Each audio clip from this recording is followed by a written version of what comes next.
Omaha Public Power District reports more than 90,000 outages across the metro today. Yeah, between strong winds, down power lines, snapped utility poles, thousands are in the dark tonight. KETV News Watch 7's Pete Cudahy is live at OPPD headquarters as they work to bring the power back to the metro. Pete.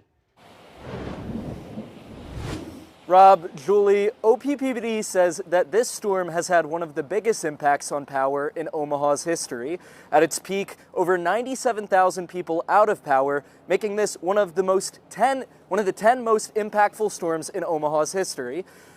Right now, Douglas County is being hit the hardest with over 40,000 outages. But what's made this storm especially difficult to combat is how spread out the outages have been. OPPD says they see utility poles down throughout western Douglas County and Dodge County. In total, there's been 50 to 60 down power lines throughout the metro. Media specialist with OPPD, Jody Baker, says multiple factors have affected response times, and they are still assessing damages, including the winds.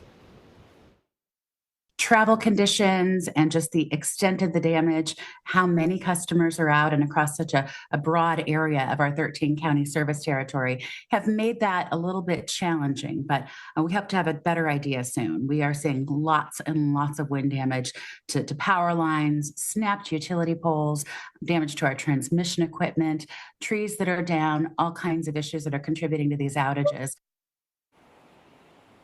Again, OPPD says that winds have affected response times, but with things slowing down, they said since 5 o'clock, they should be fully working without stoppages. I'll have more at 10 o'clock regarding power outages. Reporting live, I'm Pete Cudahy, KETV News Watch 7.